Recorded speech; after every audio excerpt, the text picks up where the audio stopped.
motion of censure against the Attorney General, whose presence in office is inimical to the public interest. And I will prosecute that case in the Parliament and put on the records of Parliament on the 26th of October, which is next week Friday, the details of this matter. But before that, I went to the office of the President, leading thousands of persons who were concerned about the deterioration of our standards and the destruction of our respect for the rule of law in Trinidad and Tobago. Where persons who had a date with the court as a result of actions of the cabinet found themselves with no problem in any court here or abroad.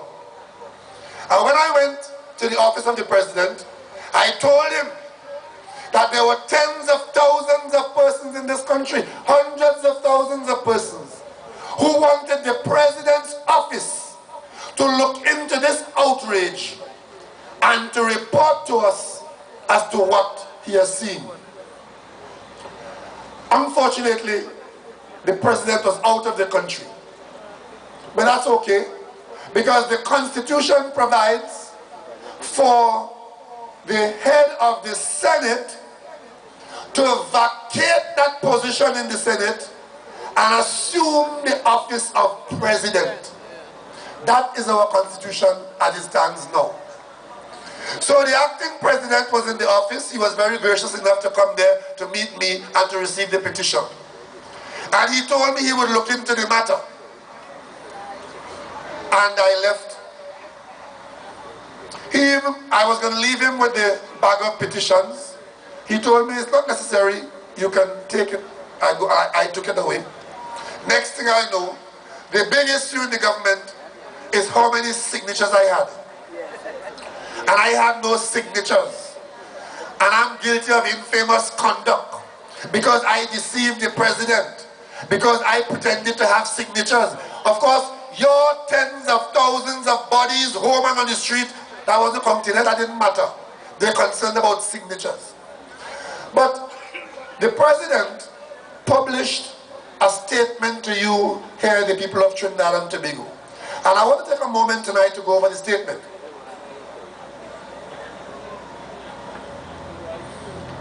He said, under the heading of actions taken, and pay attention to this, because this is our President reporting to us as requested by the opposition leader on behalf of the rest of the country. He said, in connection with this matter, I have, among other things, 1, reviewed the petition which raised the matters, and I brought it to the Prime Minister's attention. I reviewed the various communications, cabinet notes, cabinet minutes relative to the proclamation of the Act. Reviewed the Hansard reports of the debates in both houses of Parliament. Reviewed the address by the Chief Justice.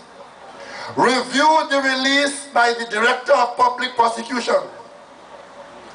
Noted the statement made by the Prime Minister on the 20th of September. Noted the many views expressed in the various media, including press releases. Consulted with independent senators. Consulted with the chairman of the Integrity Commission, and sought the advice of eminent counsel. And I presume that means senior counsel. That is what the President did, because the country was in crisis. Only a crisis could have caused a president to have gone through that series of activities. And in the end, over and above this which was published, he wrote me a letter. And the letter came to me under confidential cover. And that meant, if it's confidential, I meant to keep it to myself.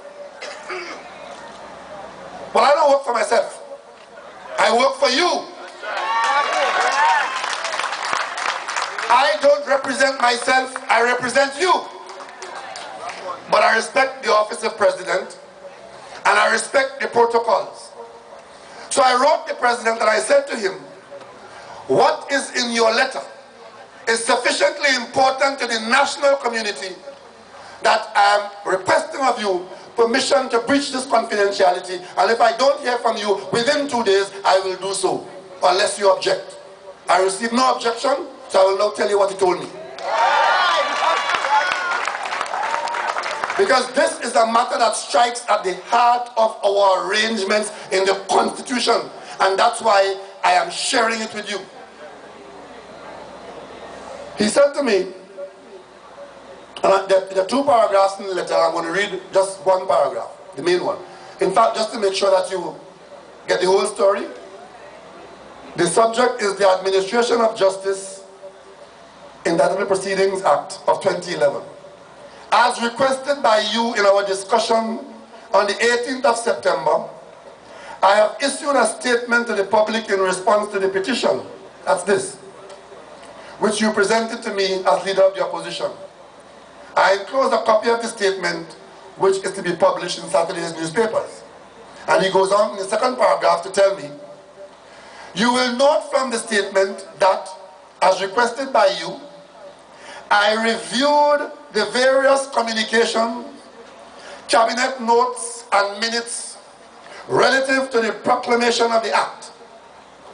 I have to report that nothing in such documentation points to any course of action that was out of the ordinary, or from which I could infer that anyone other than Mr. Herbert Volney, the Minister of Justice, was responsible for matters relating to the passing and proclamation of the act. What rubbish is that, boy? Signed, Timothy Hamel Smith. What rubbish is that, boy? Acting President. You know what this means? This means that the office of President has rubber stamped the Prime Minister's attempt to sweep this matter under the carpet. So it calls into question immediately, is it acceptable in Trinidad and Tobago that an arrangement is such that a politician from inside the Parliament who is an active politician in the COP could end up in the office of President where the rule of law is being undermined by the cabinet, and he could tell me confidentially that I must now accept a finding, confidential, that the office of President has found nothing out of the ordinary, an identical position that is Mr. Herbert Volney, who has been found guilty, and that is the end of the matter. Well, I'm sorry. I'm sorry. Because what this does, it should tell the people of Trinidad and Tobago from today, we have to begin to think about changing the arrangement for the presidency of Trinidad and Tobago. We're talking here about reform of the Constitution.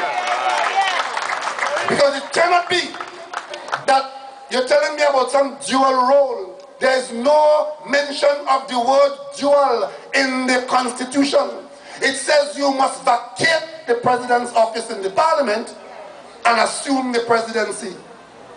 You're telling me about a dual role and then go on to tell me that it is Mr. Herbert Volney who did that, and you found nothing out of the ordinary. Let me tell you what he did not find.